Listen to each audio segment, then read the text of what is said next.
Hi, Blake Alexander Hamilton here, and today we're going to talk about your identity in your comfort zone. Now, one of the hardest truths for a lot of people to get a hold of is the fact that we always talk about getting out of your comfort zone because that's where the magic happens.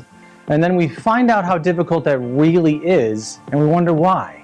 It's more often than not, it's not that we're afraid of whatever we're trying to accomplish or we're afraid of trying new things. It's that we spent so long inside our comfort zone that getting out into the other parts of the world is a difficult thing because we're just so used to this little space.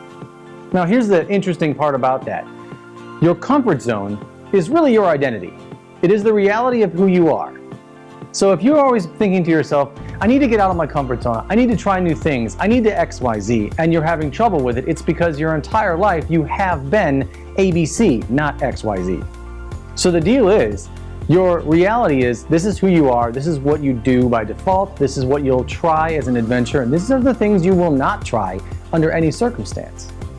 So when you find it's difficult to venture outside your comfort zone, understand that that's because that is your identity. So what do you do to change that? What do you do to combat that and start making some adventures outside your comfort zone?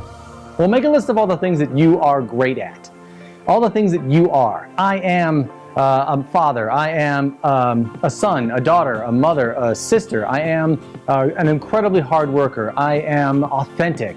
I am hilarious. Whatever it happens to be that you are. Get a really good list of those so you get your strengths and you start to understand who you are in your character. Then start looking at all the stuff that you've done, the small adventures you've taken. It's about making a personal inventory of the times you went outside your comfort zone and it worked out in your behalf. You had a great time, you learned something, you were able to glean some knowledge and bring that back to your experience. Once you know who you are and your character, and once you know some of your track record of going outside your comfort zone and experiencing life, well, now start making some stretches. Where can you go and what can you do to get outside your comfort zone a little bit, but do it consistently? The only way to change your identity is to make it part of you consistently, okay? So if you start doing one thing at a time, but you do it every single day, that becomes a habit, that becomes automatic, that becomes your identity, and now it is your comfort zone. So the best way to change your life is to get really clear on what kind of life you want. What do you want that's outside your comfort zone to bring in so it can become part of you?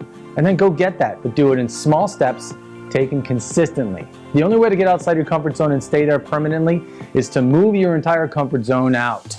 You have to slide it around, bring it in other spots of the world and other adventures because it's your identity. So if you're finding it difficult, understand it's not just because you're not trying hard enough. It's that it is ingrained in who you are. And changing who you are with one skydiving adventure at a time is not as easy as the brochure makes it out to be. So one small step, consistently. Make a list of what you want and start knocking it out. And until next time, stay brilliant.